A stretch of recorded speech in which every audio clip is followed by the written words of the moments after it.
प्रिय विद्यार्थियों, आज के वीडियो लेक्चर में हम लोग महत्वपूर्ण unit chemistry in everyday life के एक छोटा सा पोर्शन सोप्स एंड डिटर्जेंट का अध्ययन करेंगे, जो बोर्ड एग्जाम के दृष्टिकोण से और कॉम्पिटिटिव एग्जाम के दृष्टिकोण से बड़ा ही महत्वपूर्ण है। आगे बढ़ने से पहले एक दो बात हम आपके साथ शेयर करना चाहेंगे। जो विषय वस्तु आप पढ़ चुके हैं या आपको पढ़ा दी गई है, उसका आप रोज और निरंतर रिवीजन करते रहिएगा, नहीं तो एग्जाम के समय आप भूल जाइएगा।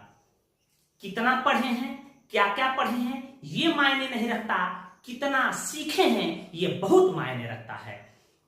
याद रखिएगा दूसरी बात कि सफलता एक दिन में नहीं मिलती, लेकिन एक दिन अवश्य मिलती है, क्योंकि लुढ़कते हुए पत्थर में कभी काई नहीं लगता। इसलिए आप रोज निरंतर रिवीजन करते रहिएगा, अभ्यास करते रहिएगा, एक दिन सफलता आपके कदमों में झुक जाएगी बेटा। तो चलिए हम लोग शुरू करते हैं अपने टॉपिक सोप एंड डिटर्जेंट को। सबसे पहले जानेंगे कि साबुन है क्या। आप मैट्रिक से ही साबुन के बारे में सुन के आए हैं कि यह वसा अम्ल के, फैटी एसिड के, सोडियम और पोटेशियम लवण होता है। दूसरी चीज कि 100% बायोडिग्रेडेबल होता है, अर्थात यह जल को प्रदूषित नहीं करता है। अर्थात जब भी हम लोग साबुन का यूज करते हैं, यह गाज के साथ, झाग के साथ मेरे भाई नाले, नदी, तालाब में जाता है, तो उसमें उपस्थित माइक्रो ऑर्गेनिज्म इसे CO2 में ऑक्सीडाइज कर देते हैं। तीसरा महत्वपूर्ण बात, साबुन आप देखे होंगे यह न तो ज्यादा कठोर होता है न ज्यादा मुलायम होता है। लगभग इसमें 10% नमी पाई जाती है, जो साबुन को चटकने से, साबुन को टूटने से, दरार पड़ने से रोकता है। और देखिएगा साबुन लगाते समय आंख में लग जाता है तो आंख में जलन उत्पन्न होने लगता है, परपराने लगता है, छनछनाने लगता है। तो इसका एक मुख्य कारण है कि साबुन जो हमें कार्बोक्सिलिक अम्ल, फैटी एसिड पाया जाता है, जिसके कारण साबुन आंख में जलन उत्पन्न करता है। साबुन जो होता है डिटर्जेंट के तुलना में जल में कम घुलनशील होता है और इसमें सफाई करने का गुण डिटर्जेंट के तुलना में कम पाया जाता है। डिटर्जेंट जहां फेल्योर हुआ, अर्थात यह साबुन कठोर जल, अम्लीय जल के साथ कार्य नहीं करता है, तो इसके विकल्प के तौर पे डिटर्जेंट का खोज किया गया, जो हम लोग आगे पढ़ेंगे। तो इन बातों को आप नोट कर लें कि वसा अम्ल के सोडियम और पोटेशियम लवण को साबुन कहा जाता है। यह बायोडिग्रेडेबल होता है, अर्थात जल को प्रदूषित नहीं करता है। क्या करता है, जब भी ये जल में बह के जाता है तो सीवेज में उपस्थित माइक्रो ऑर्गेनिज्म इसे CO2 में ऑक्सीकृत कर देते हैं। याद रखिएगा इसमें लगभग 10% नमी पाई जाती है, जिससे साबुन चटकता नहीं है। याद रखिएगा फैटी एसिड के कारण साबुन आंख में जलन उत्पन्न करता है। इसमें डिटर्जेंट के तुलना सफाई का गुण कम पाया जाता है तथा यह कम घुलनशील होता है। एग्जाम्पल के तौर पे आप देख लीजिए, इसी को कहते हैं C17H35 COOH। इसका नाम आप पढ़े हैं एस्टेरिक एसिड। एस्टेरिक एसिड है। देखिए यदि इसके हाइड्रोजन एटम को मैं रिप्लेस कर दूं सोडियम एटम के द्वारा या पोटेशियम के द्वारा, तो देखो यह क्या बन गया, C17H35 COON। इस पर प्लस दे सकते हो, इस पर एक प्रकार का यह लवण है। इसका नाम कोई पूछे क्या है, सोडियम एस्टीरेट। सोडियम एस्टीरेट हो जाएगा। कोई पूछे क्या है, तो एक प्रकार का सोप है। इसी के जगह पर यदि मैं यहाँ पोटेशियम लगा देता तो यह हो जाता पोटेशियम एस्टीरेट। तो कोई पूछे कि साबुन क्या है, तो साबुन को डिफाइन कर दीजिएगा। एक दो मुख्य बात लिख के एक एग्जांपल आप साबुन का दे सकते हैं, जैसे सोडियम एस्टीरेट, पोटेशियम एस्टीरेट। आगे हम और साबुन का एग्जांपल ले रहे हैं, इसे नोट करें। कुछ और साबुन का उदाहरण देख लीजिए, C17H35 COOH। इसी को हम लोग कहते हैं एस्टेरिक एसिड। और इससे कोई साबुन बना दिया जाए, इसके H को हटाकर यहां पोटेशियम को जोड़ दें, C17H35 COOH। इसका नाम हो जाएगा पोटेशियम एस्टीरेट। पोटेशियम एस्टीरेट, आप इसी को कह सकते हो potassium salt of asterisk acid. कोई पूछे क्या है, एक प्रकार का सोप है। इसी प्रकार palmitic acid C15 alkyl group है, 15 दूना का 30, 1 31, C15H31 COOH। इसका फेमस नाम है पामिटिक एसिड। एल साइलेंट पढ़ते हैं। इसके H को रिप्लेस मैं कर दूं और यहाँ सोडियम एटम को जोड़ दूं, तो देखो यहाँ का बन जाएगा C15H31 COON। इसका नाम होगा सोडियम पामिटेट। सोडियम या इसी को आप बोल सकते हो सोडियम साल्ट ऑफ पामिलिटिक एसिड। एक अनसैचुरेटेड फैटी एसिड है जिसको ओलिक एसिड कहते हैं, C17H3COOH। आप इसी का स्ट्रक्चर ऐसे बना सकते हो, 9-10 कार्बन के बीच में डबल बॉन्ड होता है, CH3 CH2 का whole 7 CH double bond CH2 का होल 7 COOH। इसी को हम लोग कहते हैं ओलिक एसिड। यदि इसके H एटम को मैं रिप्लेस कर दूं और यहां सोडियम लगा दूं तो देखो यहां क्या बनेगा, C17H33COONA। इसका नाम हो सकता है सोडियम, पूरा आप लिख सकते हो सोडियम ओलिएट। सोडियम ओलिएट क्या है, एक प्रकार का सोप है, तो 2-3-4 सोप का नाम भी याद होना चाहिए, sodium stearate, potassium stearate, sodium palmitate, sodium oleate, ETC। इसे नोट करें। साबुन कैसे बनाया जाता है हम बता रहे हैं, तो आइए देखते हैं कि साबुन को कैसे बनाया जाता है।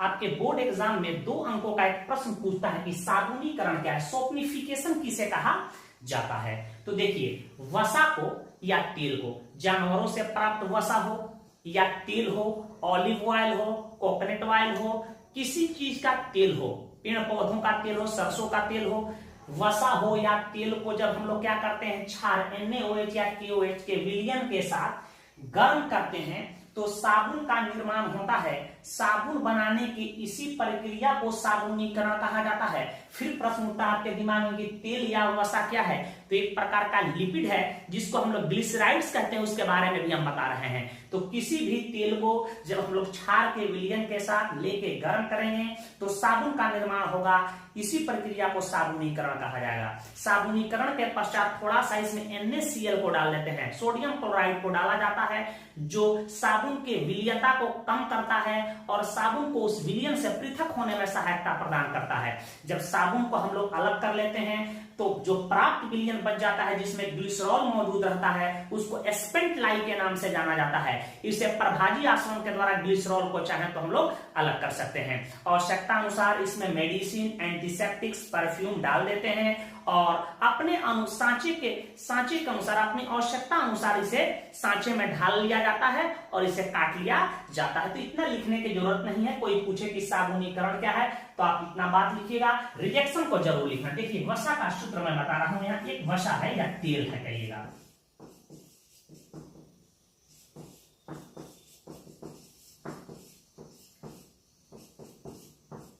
C17H35 ले लेते हैं, C17H35 ले लेते हैं,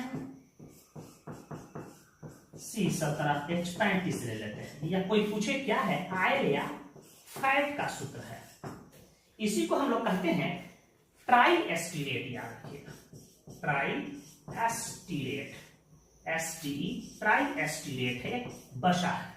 इसको किसके साथ गर्म करना है, NaOH के जलीय विलयन के साथ हम लोग गर्म करते हैं। देखिए क्या होता है, टूटेगा कैसे।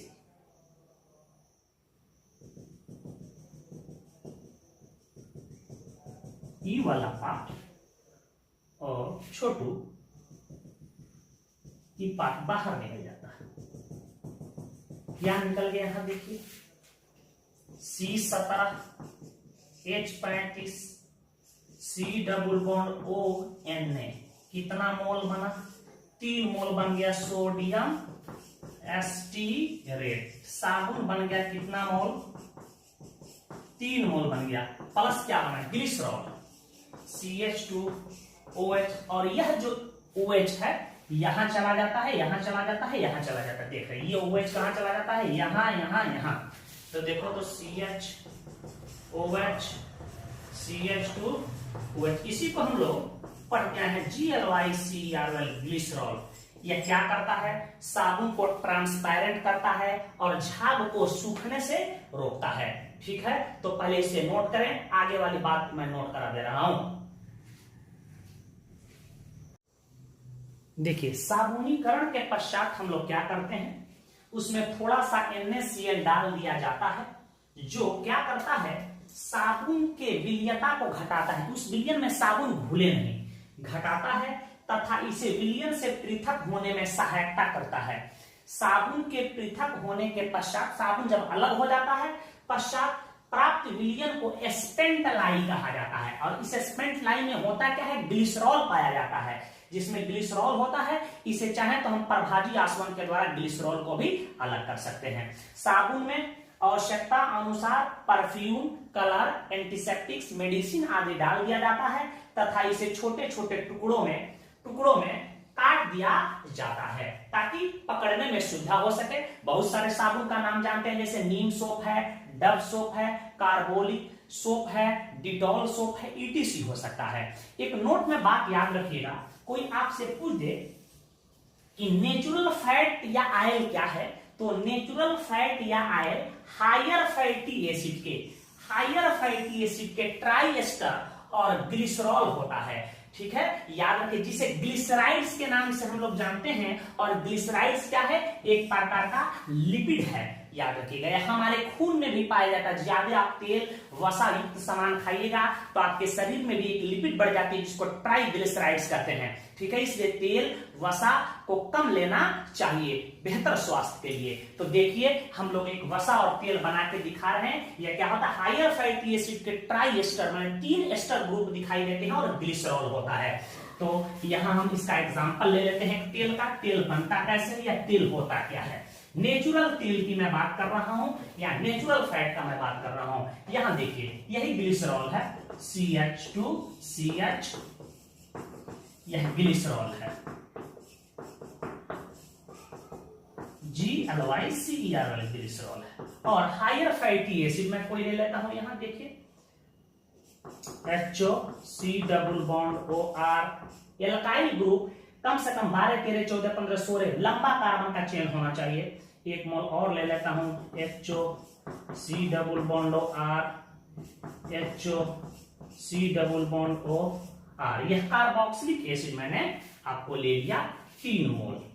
अब देखिए यह क्या निकल रहा है यहां से बेटा, यहां देखिएगा क्या निकल रहा है।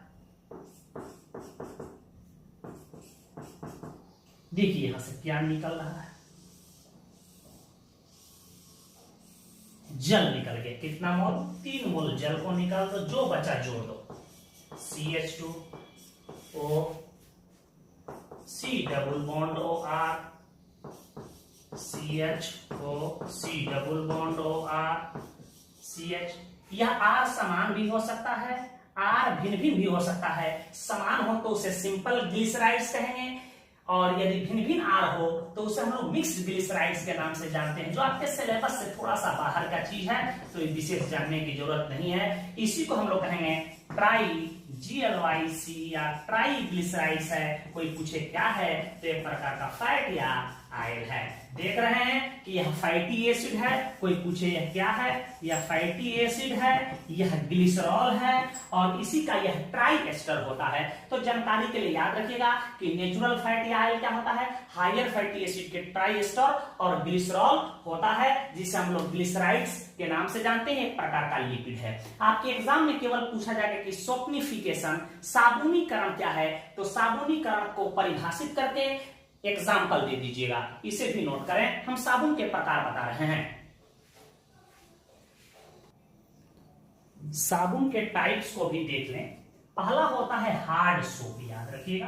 कोई पूछे क्या है तो कहिएगा वसा अम्ल के सोडियम लवण हो तो उसको हम लोग हार्ड सोप कहेंगे। यह अपेक्षाकृत कम घुलनशील होता है और इसका प्रयोग जनरली हम लोग लॉन्ड्री सोप के रूप में कपड़ा आदि को धोने के लिए हम लोग करते हैं। तो इसका कोई एग्जाम्पल पूछे तो आप कोई एक sodium salt of higher fatty acid का एग्जाम्पल दे दिए, C17H35COON, सोडियम एस्टीरेट, जैसे सोडियम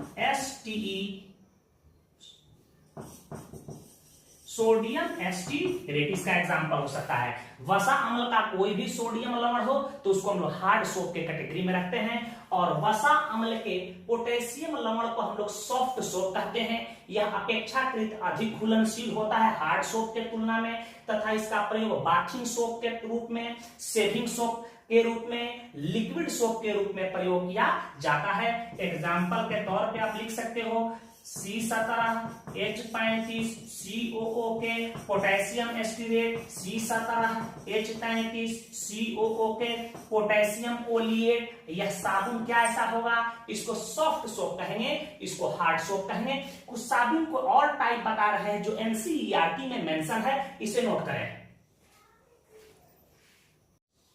साबुन के कुछ और टाइप देख लें। लॉन्ड्री सोप क्या है, एक दो ऑब्जेक्टिव क्वेश्चन कभी कभार इससे पूछे जा सकते हैं। लॉन्ड्री सोप क्या, देखिए साबुन के अतिरिक्त इसमें sodium silicate, sodium rosinate, sodium carbonate, borax जिसको सुहागा कहते हैं उपस्थित रहता है। शेविंग सोप से क्वेश्चन पूछे गए हैं। इसमें क्या होते हैं बेटा,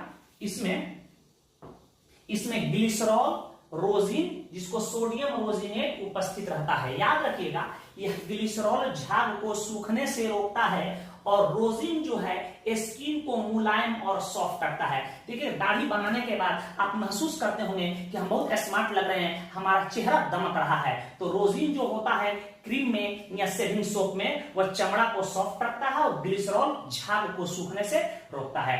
टॉयलेट सोप जिसको हम लोग बाथिंग सोप के भी नाम से जानते हैं, जहां नहाते हैं, यह अच्छे किस्म के वसा या तेल से बनाया जाता है। जितने अच्छा किस्म का वसा होगा साबुन उतना ही बेहतर होता है। और इसमें क्षार के अधिकता को निकालने में ध्यान दिया जाता है तथा आकर्षण के लिए रंग, परफ्यूम आदि को मिला दिया जाता है। ट्रांसपेरेंट सोप क्या है, मेडिकेटेड सोप क्या है, उसकी चर्चा करना, इसे नोट करें। देखिए मेडिकेटेड सोप क्या है, साबुन ही है, इसमें एंटीसेप्टिक्स, बीमारी के अनुरूप कोई औषधि, मेडिसिन मिला दिया जाता है। तो इसमें मेडिसिन, एंटीसेप्टिक जैसे डिटॉल है, बाइथ्योनॉल है आदि को मिला दिया जाता है। आप मेडिकेटेड सोप देखे होंगे मार्केट में, डिटॉल के नाम से आता है, सेवलॉन के नाम से आता है, बहुत सारे मेडिकेटेड सोप हैं। ट्रांसपेरेंट सोप, पेयर सोप देखे होंगे, जैसे हम लोग उसका यूज कर देखिएगा हाथ बिल्कुल आर पार दिखाई देता होगा। तो ऐसे साबुन कैसे बनाए जाते हैं, साबुन को इथेनॉल जिसको हम लोग इथाइल अल्कोहल कहते हैं में घोलकर फिर विलायक के आधिक्य को वाष्पित करके हम लोग साबुन बना लेते हैं, जिसको हम लोग ट्रांसपेरेंट सोप के नाम से जानते हैं। अब हम लोग अध्ययन करेंगे और भी टाइप साबुन के हो सकते हैं, परंतु मुख्य टाइप होते हैं hard soap and soft soap. साबुन का लिमिटेशन भी है, साबुन दो जगह फेल करता है, एक कठोर जल के साथ अच्छा से काम नहीं करता है और एक अम्लीय जल के साथ अच्छा से कार्य नहीं करता है। तो इससे बोर्ड एग्जाम में प्रश्न पूछे जाते हैं कि साबुन कठोर जल के साथ कार्य नहीं करता है क्यों, और साबुन अम्लीय जल के साथ कार्य नहीं करता है क्यों। इसको कवर करेंगे और इसको पढ़ के एग्जाम में जाना है। और सोपनिफिकेशन, साबुनीकरण का परिभाषा आपको एग्जाम में पढ़ के जाना है, तो पहले इसे नोट करें। साबुन के प्रथम लिमिटेशन क्या है कि यह कठोर जल के साथ अच्छा से कार्य नहीं करता है। आपको पता है कि कठोर जल में कैल्शियम, मैग्नीशियम के लवण, कैल्शियम सल्फेट, मैग्नीशियम सल्फेट पाए जाते हैं, कैल्शियम क्लोराइड, मैग्नीशियम क्लोराइड पाए जाते हैं, जिससे साबुन तुरंत रिजेक्शन करके अपना अघुलनशील लवण का निर्माण कर लेता है, जो कपड़ों के छिद्रों में चिपक जाते हैं, जिससे सफाई में कठिनाई उत्पन्न होती है। देखिए आप कठोर जल की पहचान क्या है, देखिए आप चापाकल से जो पानी निकालते हैं, जो 40 फीट 50 फीट होता है, देखिए उस पानी को गर्म कीजिएगा तो नीचे उजला पदार्थ जम जाएगा, लगेगा कि चूना की तरह जमा हुआ है। मुंह में पानी लीजिएगा तो अजीब प्रकार का उसका टेस्ट लगेगा, मुंह में भारी भारी उसका लगेगा कि मुंह में उसका वजन भारी है, तो समझना कि वह कठोर जल है, ठीक है। और मृदुल जल का स्वाद बड़ा मीठा लगता है, तुरंत साबुन लगाने पे झाग उत्पन्न करने लगता है। तो कठोर जल के साथ साबुन काम नहीं करता है। आप कैसे देख लीजिए, रिजेक्शन के माध्यम से। देखिए यही साबुन है C17 H35 COONA सोप है हमारा। यदि हम कठोर जल का प्रयोग करें इसके साथ, तो कठोर जल में क्या होता है, CaCl2 हो जाएगा, इसके जगह पर MgCl2 हो सकता है, मैग्नीशियम सल्फेट, कैल्शियम सल्फेट भी ले सकते हैं। आप कहां से ले रहे हैं, from hard water, hard water से ले रहे हैं, तुरंत ये रिजेक्शन करेगा। कैल्शियम की वैलेंसी 2 होती है, 2 मोल ले लेते हैं। देखो एक देखो निकल गया बाहर, क्या निकल रहा है बेटा, देखो तो C17 H35 COO का होल 2 Cl निकल गया, अब प्लस सोडियम 2 क्लोरीन 2 2NaCl बाहर निकल गया। यहां देख रहे हैं, इसी को कहते हैं कैल्शियम एस्टिरेट, जो क्या होता है, इनसोलेबल, अघुलनशील होता है और ये कपड़ा के छिद्र में चिपक जाता है, जिससे सफाई में कठिनाई उत्पन्न होती है। यदि हम MgCl2 से रिएक्शन कराते हैं तो यहाँ बन जाता मैग्नीशियम एस्टिरेट और NaCl बाहर निकल जाता है। एक लड़का बोला कि नहीं सर आप सल्फेट लेके दिखाइए, चलो ले लेते हैं। C17H35CONA सोप है और कठोर वाटर में क्या मौजूद है, MgSO4, इससे रिएक्शन हम कराएंगे। तो देखो मैग्नीशियम की 2 मोल ले लेते हैं, सोप है। अब देखो रिएक्शन कैसा होता है बेटा, यहां ध्यान दीजिएगा, यहां देखिए यह टोटल पोर्शन निकल जाएगा, ये वाला टोटल पोर्शन, और मैग्नीशियम को ले लो। यहां देखो क्या निकल गया, C17H35COO का होल 2Mg, इसका नाम होगा मैग्नीशियम एस्टिरेट, और यह सोडियम सल्फेट बाहर निकल गया, Na2SO4 निकल गया, इसी का नाम है मैग्नीशियम एस्टिरेट। यह कैसा होता है, इनसोलेबल होता है। तो कम से कम एक रिएक्शन आपको लिखना होगा। दूसरा लिमिटेशन बता रहे हैं, पहले इसे नोट करें। दूसरा इसका दोष है कि साबुन अम्लीय जल के साथ कार्य नहीं करता। एसिडिक वाटर हो जिसका pH मान 7 से कम हो जाए तो उस जल के साथ ये अच्छा से कार्य नहीं करता है, क्योंकि तुरंत यह अम्लीय जल से रिएक्शन करता है साबुन और फ्री फैटी एसिड का निर्माण कर लेता है, जो कपड़ों के छिद्रों में चिपक जाता है और सफाई में कठिनाई उत्पन्न होती है। देखिए यही साबुन है, आप जरूर रिएक्शन के माध्यम से एग्जाम में लिखिएगा। C17H35CONA सोप है, और यदि अम्लीय जल हो तो जल का फॉर्मूला HOH, अम्लीय होगा तो ये डिकम्पोज कर देगा H प्लस और OH माइनस, आप ध्यान दीजिएगा। और यह प्लस है, यह वाला पोर्शन माइनस है, तो आप डिस्प्लेसमेंट रिएक्शन होगा। देखिए यह Na वाला पोर्शन किसके साथ चला जाएगा, प्लस वाला निगेटिव के साथ, माइनस क्या निकल गया, Na, क्षार बाहर निकल गया, और यहाँ बच गया C17H35COOH, यहाँ बन गया फ्री फैटी एसिड। क्या बन गया, फ्री फैटी एसिड का निर्माण हो गया, एस्टेरिक एसिड बन गया, जो कपड़ों के छिद्रों में चिपक जाएगा, जिससे सफाई में कठिनाई उत्पन्न होगी।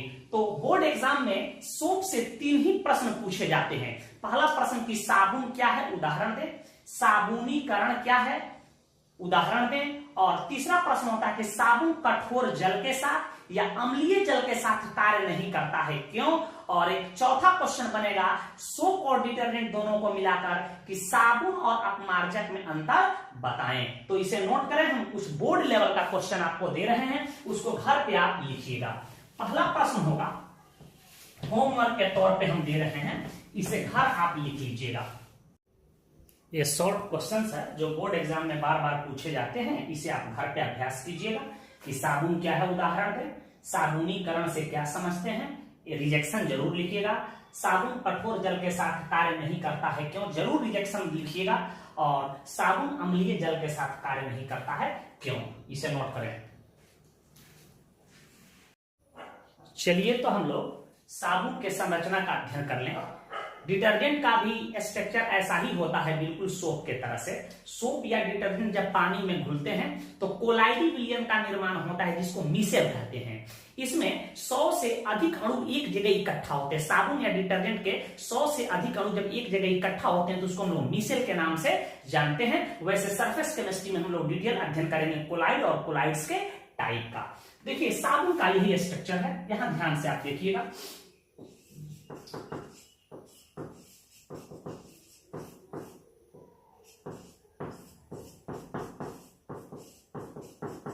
इसी को हम लोग कहते हैं छोटू सोडियम एस्टिरेट। क्या है, एक प्रकार का सोप है, याद रखिए। C17H35CO, 16 दूनी की 32, 35, 34, 35, क्लियर है, सोप है। देखिए इसमें ये वाला जो पार्ट है, इस पार्ट को हम लोग कहते हैं हाइड्रोफिलिक पार्ट, या इसी को कहते हैं पोलर हेड। पोलर हेड कहते हैं, अर्थात यह साबुन का सर है। क्या है, साबुन का सर है। हाइड्रो का मतलब होता है पानी और फिलिक का मतलब होता है मोहब्बत करने वाला, जो पानी से मोहब्बत करे, पानी में सकता है, अर्थात यह जल में घुलनशील होता है। जल में घुलनशील होता है, जल में यह पार्ट क्या होगा, घुलनशील होगा। और इस पार्ट को हम लोग कहते हैं, छोटू ध्यान दीजिएगा, इस पार्ट को कहते हैं हाइड्रोकार्बन पार्ट कहते हैं, या इसी को कहते हैं नॉन पोलर टेल। यह नॉन पोलर पार्ट है, कार्बन कार्बन के बीच में जो बॉन्ड बनता है नॉन पोलर कोवैलेंट बॉन्ड है। या इसी को कहते हैं हम लोग हाइड्रोफोबिक पार्ट। क्या कहते हैं? इसी को कहते हैं HYDR और हाइड्रोफोबिक पार्ट कहते हैं।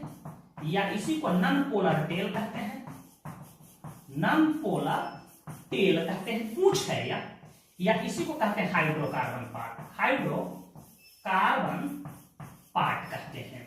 हाइड्रो का मतलब होता है पानी और फोबिक PHO, हाइड्रोफोबिक का मतलब होता है नफरत करने वाला। ये पानी से नफरत करता है, पानी में नहीं घुलता है, अर्थात यह क्या होता है, यह गंदगी तेल आदि में चिपक जाता है। आप ऐसे इसको लिख सकते हो। जब भी हम साबुन का यूज कपड़ा धोने के लिए करते हैं तो इसका हाइड्रोफोबिक पार्ट जो है गंदगी तेल आदि जो कचरा लगा रहता है हमारे कपड़े में उसमें चिपक जाता है। और यह हाइड्रोफिलिक पार्ट जो इसको पोलर हेड कहते हैं, यह पानी में घुलनशील होता है, पानी में घुल जाता है। कपड़ा को हम रबिंग कर देते हैं, ठीक है, रबिंग का मतलब रगड़ा जाता है, ठीक है, उसमें मैकेनिकल डिस्टर्बेंस उत्पन्न किया जाता है जिसके कारण गंदगी बाहर हो जाती है। इसे पानी से खंगाल दिया जाता है, 2-3 बार धो के कपड़ा को डाल दिया जाता है, कपड़ा सूख जाता है। तो साबुन के 2 पार्ट होते हैं, एक को कहते हैं हाइड्रोफिलिक पार्ट, यह जल में घुलनशील होता है, और इसको कहते हैं हाइड्रोफोबिक पार्ट, यह गंदगी या तेल आदि से चिपक जाता है तथा यह लिख लीजिएगा जल में अघुलनशील होता है, अघुलनशील होता है। यह पार्ट क्या होता है? जल में अघुलनशील होता है। और रबिंग कर देते हैं, मैकेनिकल डिस्टर्बेंस उत्पन्न करके पानी से धो दिया जाता है, कपड़ा हमारा साफ हो जाता है। और याद रखिएगा साबुन या डिटर्जेंट जल में जब घुलते हैं तो मिसेल का निर्माण होता है। तो एक प्रश्न याद रखिएगा, मिसेल में हम लोग पढ़ेंगे CMC, क्रिटिकल मिसेल कंसंट्रेशन, क्रांतिक मिसेल सांद्रण क्या है। तो साबुन के लिए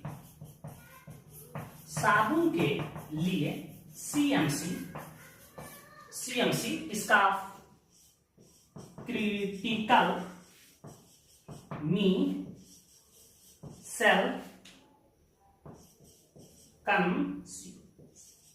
कंसंट्रेशन, इसका फुल फॉर्म होता है क्रिटिकल मिसेल कंसंट्रेशन, हिंदी होता है क्रांतिक मिसेल सांद्रण 10⁻⁴ से 10⁻³ मोल पर लीटर होता है, मोल पर लीटर होता है। एक निश्चित सांद्रण के ऊपर जब मिसेल का निर्माण होता है तो उसी को CMC के नाम से जाना जाता है। तो इसकी चर्चा वैसे हम लोग सरफेस केमिस्ट्री में भी करेंगे कि साबुन के लिए CMC का मान कितना होता है। एक बार बोर्ड एग्जाम में पूछा है, 10⁻⁴ से लेके 10⁻³ मोल पर लीटर। 10⁻⁴ को क्या लिख सकते हैं आप? 1/10⁴ लिख सकते हैं। तो इतना आप मैथ आता होगा आपको, तो इसे नोट कर लें। CMC का फुल फॉर्म होता है critical micelle concentration, MICELL micelle है, तो इसे नोट कर लें। देखिए डिटर्जेंट्स को ही हम लोग सिंथेटिक डिटर्जेंट्स कहते हैं। इसे सोपलेस सोप या सिंडेक्स के नाम से जानते हैं। इसको हिंदी में आप मार्जक या साबुन रहित साबुन कहा जाता है।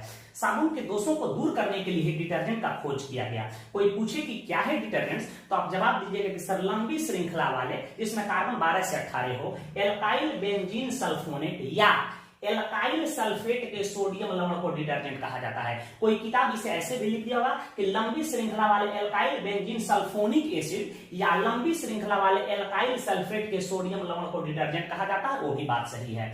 इसे सोपलेस सोप साबुन रहित साबुन कहा जाता है क्योंकि इसमें साबुन के तरह सफाई का गुण पाया जाता है, परंतु इसमें वसा अम्ल के सोडियम और पोटेशियम लवण नहीं होता है, इसलिए इसे साबुन रहित साबुन कहा जाता है। साबुन के तरह काम करेगा परंतु साबुन नहीं है। इसके प्रमुख उदाहरण कुछ हम दे रहे हैं, याद रखिएगा। जैसे C12H25SO4Na, इसी को हम ऐसे लिखते हैं छोटू, CH3CH2 का whole 10CH2OSO3Na।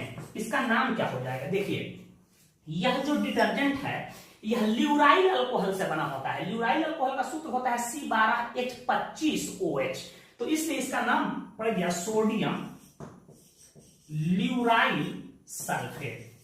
Sodium lauryl sulphate, चूंकि यह ल्यूराइल अल्कोहल जब H2SO4 से रिएक्शन करता है तो बनता है ल्यूराइल हाइड्रोजन सल्फेट, और ल्यूराइल हाइड्रोजन सल्फेट जब NaOH से रिएक्शन करता है तो बनता है सोडियम ल्यूराइल सल्फेट। तो रिएक्शन बताने की जरूरत नहीं है। एक लड़का बोल नहीं सर ये तो एल्काइल ग्रुप है, हमें बिल्कुल सही है। तो 12 कार्बन को कहते हैं हम लोग क्या, डोडिसिल। डोडेक का मतलब 12, उसमें YL जोड़ देंगे। तो पहले धातु का नाम लिख दें, इसी का दूसरा नाम क्या हो जाएगा, सोडियम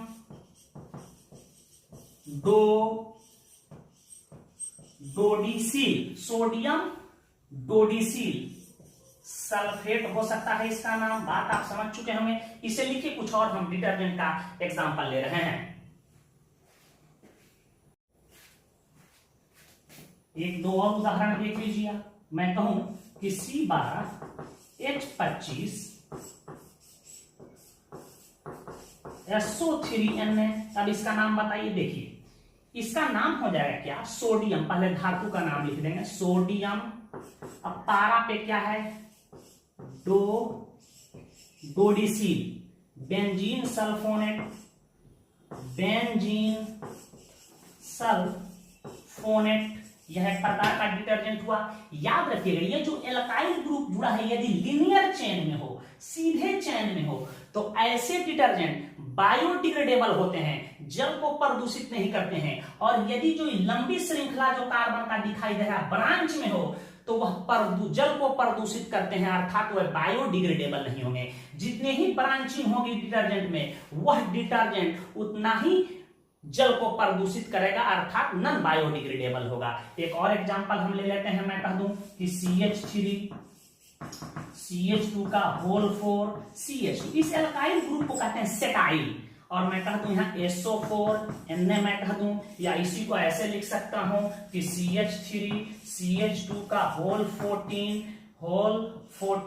CH2, इसी को लिख दूं OSO3Na, इसका नाम हो जाएगा, ध्यान दीजिएगा, सोडियम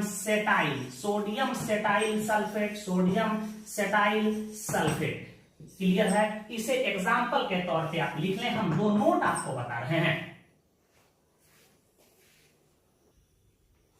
देखिए वैसे डिटर्जेंट जिसमें लॉन्ग चेन एल्काइल ग्रुप, क्या होते हैं, लॉन्ग चेन एल्काइल ग्रुप जुड़ा होता है, उसे सॉफ्ट डिटर्जेंट कहा जाता है। क्या कहें बेटा, उसे सॉफ्ट डिटर्जेंट कहा जाता है। तथा बात यह भी याद रखें, तथा यह बायोडिग्रेडेबल होते हैं। वैसा डिटर्जेंट जिसमें एल्काइल ग्रुप जो होता है लंबी श्रृंखला के रूप में होते हैं, उसे हम लोग सॉफ्ट डिटर्जेंट कहेंगे। और यह बायोडिग्रेडेबल होता है, अर्थात जल को प्रदूषित नहीं करता। एग्जांपल के तौर पे समझने के लिए हम सोडियम पाराडोडिसिल बेंजीन सल्फोनेट का यहाँ एग्जांपल लिए हैं। यहाँ देख रहे हैं कि यह एल्काइल ग्रुप सीधे श्रृंखला में है, अर्थात ऐसे डिटर्जेंट जो होंगे हमारा बायोडिग्रेडेबल होंगे, जल को प्रदूषित नहीं करेंगे। दूसरा नोट है कि वैसा डिटर्जेंट जिसमें हाईली ब्रांच्ड चेन जुड़ा होता है, हाईली ब्रांच चेन जुड़ा होता है, ऐसे लिखना, हाईली ब्रांच चेन जुड़ा होता है, उसे हार्ड डिटर्जेंट्स कहा जाता है। तथा यह नॉन बायोडिग्रेडेबल होता है, अर्थात यह जल को प्रदूषित करेगा। एग्जाम्पल के तौर पे दिए हैं सोडियम 4,2-डोडिसिल बेंजीन सल्फोनेट। सबसे पहले मैंने सोडियम को लिख दिया है और यह 4 पोजीशन पे है, 1 2 3 4 पोजीशन पे है। फिर इसी को पारा भी लिख सकते हो। और यह 2 पोजीशन पे जुड़ा है, 1 2 पोजीशन पे, तो मैंने लिख दिया 4,2-डोडिसिल बेंजीन सल्फोनेट। तो देख रहे हैं कि यहाँ यह एल्काइल ग्रुप जो है ब्रांच के रूप में है, ब्रांचिंग है, अर्थात ऐसे डिटर्जेंट जो होंगे प्रदूषण को उत्पन्न करेंगे, जल प्रदूषित करेंगे। बात आप समझ गए होंगे। हम डिटर्जेंट के एडवांटेज और इसके टाइप्स को बता करके विराम दे रहे हैं, इसे नोट कर लें। जितना ही ब्रांचिंग होगा वह डिटर्जेंट उतना ही प्रदूषित करेगा जल को, अर्थात वह नॉन बायोडिग्रेडेबल होगा। तो इसे नोट कर लीजिए। एडवांटेज ऑफ डिटर्जेंट्स अर्थात डिटर्जेंट्स के लाभ क्या क्या होते हैं। पहला लाभ तो यह देख रहे हैं कि यह कठोर जल तथा अम्लीय जल दोनों के साथ कार्य करता है। यह आइसी कोल्ड वाटर, एकदम ठंडा पानी, यह आइसी कोल्ड वाटर के साथ भी झाग देता है, बहुत अच्छा झाग देगा। यह साबुन के तुलना में जल में अधिक घुलनशील होता है। इसमें स्ट्रॉन्ग क्लींजिंग एक्शन पाई जाती है, इसमें अधिक सफाई करने का गुण पाया जाता है। तो यह डिटर्जेंट के लाभ हुए जो साबुन के पास नहीं होता है। इस सब ये याद होगा तो आप एक क्वेश्चन बना सकते हैं, साबुन और अपमार्जक में अंतर बताओ। एक तरफ साबुन का डिफिनीशन लिख दीजिएगा, एग्जांपल दे दीजिएगा, डिटर्जेंट का डिफिनीशन लिख के एग्जांपल दे दीजिएगा। दूसरा अंतर होगा कि साबुन जो है 100% बायोडिग्रेडेबल होता है। इसमें लिख सकते हैं कि कुछ डिटर्जेंट बायोडिग्रेडेबल नहीं होते हैं, या लिख सकते हैं कि हाईली ब्रांच्ड जो होते हैं एल्काइल ग्रुप वाले डिटर्जेंट बायोडिग्रेडेबल नहीं होते हैं। साबुन कठोर जल और अम्लीय जल के साथ कार्य नहीं करता है, डिटर्जेंट अम्लीय जल और कठोर जल के साथ कार्य करता है। साबुन जल में कम घुलनशील होता है, डिटर्जेंट अधिक घुलनशील होता है। साबुन में सफाई का गुण कम होता है, डिटर्जेंट में सफाई का गुण अर्थात क्लींजिंग एक्शन अधिक पाई जाती है। तो आप अंतर चाहें तो लिख सकते हैं साबुन और अपमार्जक में। तो चलिए हम लोग देख लेते हैं types of detergent, types of detergents. Detergents के भी मुख्यतः 3 टाइप होते हैं जो एग्जाम में बार बार पूछे जाते हैं। या तो कह देगा कि एक केटाइनिक डिटर्जेंट का उदाहरण दीजिए, एनायनिक डिटर्जेंट का उदाहरण दीजिए। ऐसे एग्जाम में प्रश्न पूछे जा चुके हैं। कितने वर्गों में बांटते हैं? पहला को कहते हैं एनायनिक डिटर्जेंट। क्या कहते हैं? एनायनिक डिटर्जेंट्स कहते हैं। हिंदी में कहते हैं रिनायनी अपमार्जक। क्या कहते हैं? रिनायनी अपमार्जक। दूसरा को कहते हैं केटायोनिक डिटर्जेंट, केटायोनिक डिटर्जेंट्स। हिंदी में कहते हैं धनायनी अपमार्जक। बहुत ही महत्वपूर्ण है। और तीसरा होता है बेटा, याद रखिए, इसको कहते हैं non ionic detergent. Non ionic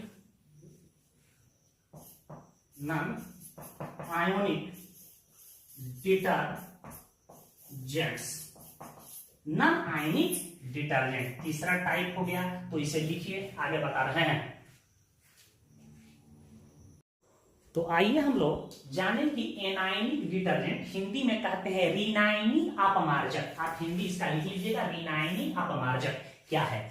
देखिए, वैसा डिटर्जेंट जिसका लार्ज पार्ट, बहुत बड़ा हिस्सा रिनायन हो, वैसा डिटर्जेंट जिसका लार्ज पार्ट एनायनिक होता है, उसे हम लोग एनायनिक डिटर्जेंट कहा जाता है। जिस डिटर्जेंट का बहुत बड़ा हिस्सा पे ऋण चार्ज दिखाई दे, ऋण आवेश दिखाई दे, उसको हम लोग क्या कहेंगे? Anionic detergent. और इसके एनायनिक पार्ट के कारण ही इसमें सफाई करने का गुण, क्लींजिंग एक्शन पाई जाती है। याद रखिएगा, इसके 1-2 एग्जांपल जरूर याद रखिएगा। जैसे मैं कहूं कि C12H25 SO3Na, इसका नाम आप अभी पढ़े हैं, क्या होता है? Sodium lauryl sulphate. Sodium lauryl sulphate इसका प्रमुख उदाहरण हो सकता है। देखिए, यहां पॉजिटिव पार्ट, यह निगेटिव पार्ट। इसका बहुत बड़ा पार्ट, लार्ज पार्ट क्या है? हमारा एनायनिक है। दूसरा एग्जांपल इसका हो सकता है छोटू, यहां देखो CH3, CH2 का मैं कह दूं गोल्ड 10, मैं कह दूं CH2 और यहीं पे ऐसे लिख दूं बेंजीन रिंग बना दूं और मैं कह दूं SO3Na। SO3Na, क्या कहते हैं? SO3Na। अब देखिए, पॉजिटिव, यह निगेटिव, इसका नाम अभी पढ़े हैं sodium paradodecyl benzene sulphonate. Benzene sulphonate यह कैसा हुआ? कहेंगे रिनायनी अपमार्जक है, क्योंकि इसका बहुत बड़ा लार्ज पार्ट, देख रहे हैं कि इसका एक बहुत बड़ा लार्ज पार्ट, ये इतना पार्ट क्या है? रिनायनी है, और इसी के कारण इसमें सफाई करने का गुण पाया जाता है। इसे नोट करें। केटायनिक डिटर्जेंट देख लें, इसको हिंदी में हम लोग धनायनी अपमार्जक कहते हैं। बड़ा ही महत्वपूर्ण, इसके एग्जाम्पल बार बार बोर्ड एग्जाम में पूछे जाते हैं। कोई पूछे कि डिफिनीशन बताइए, तो कहना एमीन के ब्रोमाइड, क्लोराइड, एसीटेट के क्वाटरनरी अमोनियम लवण को केटाइनिक डिटर्जेंट्स कहा जाता है। इसका लार्ज पार्ट केटायन होता है, इसका बहुत बड़ा हिस्सा फॉर्मूला में जिस पर पॉजिटिव पार्ट दिखाई देगा, ठीक है। इसी के कारण इसमें क्लींजिंग एक्शन पाई जाती है, इसके केटाइनिक पार्ट के कारण ही उसमें सफाई करने का गुण पाया जाता है। दूसरा महत्वपूर्ण बात याद रखिएगा, एसिड डिटर्जेंट में जर्मिसाइडल प्रॉपर्टी पाई जाती है, कीटाणु मारने की गुण पाई जाती है। साथ ही यह एनायनिक डिटर्जेंट के तुलना में महंगा होता है, इसलिए इसका प्रयोग लिमिटेड है, सीमित है, ठीक है। कुछ इसके उदाहरण हम ले रहे हैं, बड़ा ही महत्वपूर्ण है, ध्यान दीजिएगा। यह जर्मिसाइडल प्रॉपर्टी पाई जाती है और यह महंगा होता है। देखिए इसके कुछ उदाहरण हम ले रहे हैं, यहां ध्यान दीजिएगा। मैं कहूं कि CH3 CH2 का होल 15N CH3, इसी को कहते हैं क्वाटनरी अमोनियम साल्ट का क्लोराइड हो, ब्रोमाइड हो, यहां मैं Br माइनस कर देता हूं, इस प्लस। अब देखिए इसको कहते हैं सेटाइल, इस ग्रुप को कहते हैं सेटाइल, और यह है मिथाइल। पहले किसको लिखें, कहेंगे सेटाइल, टराई मिथाइल, टराई मिथाइल। इसका नाम अमोनियम ब्रोमाइड, अमोनियम ब्रोमाइड एक प्रकार का केटाइनिक डिटर्जेंट है। देख रहे हैं कि इसका लार्ज पार्ट क्या है, केटाइन है, बहुत ही महत्वपूर्ण है। इसका यूज हम लोग करते हैं using hair conditioner, hair conditioners या हेयर शैम्पू, हेयर शैम्पू में इसका प्रयोग किया जाता है। एक दूसरा एग्जांपल देख लीजिए,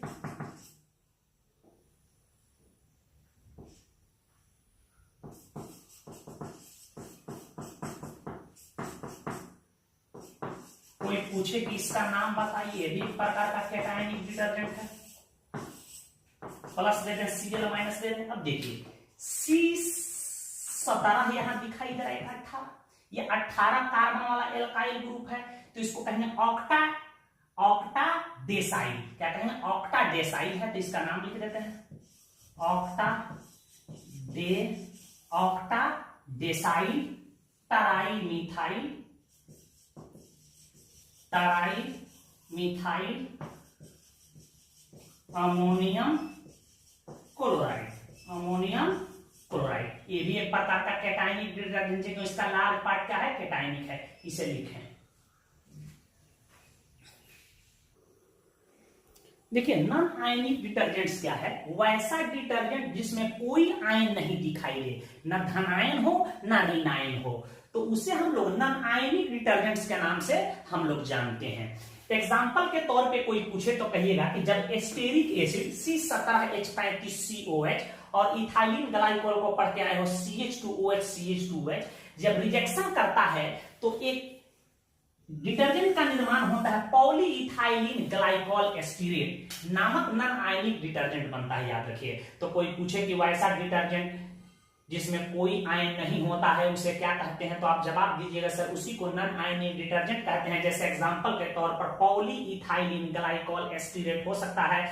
डिश वॉश, जितना बर्तन धोने वाला लिक्विड आप देखते हैं, विम है का लिक्विड है, डिटॉल का लिक्विड है, अलग अलग कंपनियां बनाई हैं, तो डिश वॉश जितने भी लिक्विड होते हैं प्रायः नॉन आयनिक होते हैं, याद रखिएगा। कुछ हम महत्वपूर्ण प्रश्न दे रहे हैं, उसको आप घर कर लीजिएगा। यह खत्म हुआ, हम लोग नेक्स्ट वीडियो लेक्चर में मिलेंगे, औषधि मेडिसिन एंड ड्रग्स को कंप्लीट करेंगे। तो इसे पहले नोट करें, इन प्रश्नों को घर कंप्लीट कर लीजिएगा। डिटर्जेंट्स क्या है, इसे सोपलेस सोप भी कहा जाता है, क्यों? एक केटायनिक तथा एनायनिक डिटर्जेंट्स का नाम लिखें, सूत्र सहित लिखिएगा। सोप और डिटर्जेंट में अंतर स्पष्ट करें। यह कई बार प्रश्न आ चुके हैं, तो एक तरफ साबुन का डिफिनीशन, एक तरफ डिटर्जेंट का डिफिनीशन लिख दीजिएगा। यह 100% बायोडिग्रेडेबल होते हैं, इसमें लिख दीजिएगा सभी डिटर्जेंट प्रायः बायोडिग्रेडेबल नहीं होते हैं, या कहिएगा कि ब्रांच चेन एल्काइल ग्रुप वाले डिटर्जेंट बायोडिग्रेडेबल नहीं होते हैं। इसमें क्लींजिंग एक्शन अधिक पाई जाती है, इसमें कम पाई जाती है। यह कठोर जल और अम्लीय जल के साथ कार्य करता है, यह कठोर जल और अम्लीय जल के साथ कार्य नहीं करता है। बहुत सारे अंतर हैं, जब पढ़िएगा तो आप खुद ब खुद लिख लीजिएगा। तो मुझे उम्मीद है कि इन सभी प्रश्नों को आप कंप्लीट करेंगे और पिछला जो चीज पढ़ाया गया है उसे आप घर पे निरंतर पुनरावृत्ति रिवीजन करते रहेंगे। धन्यवाद।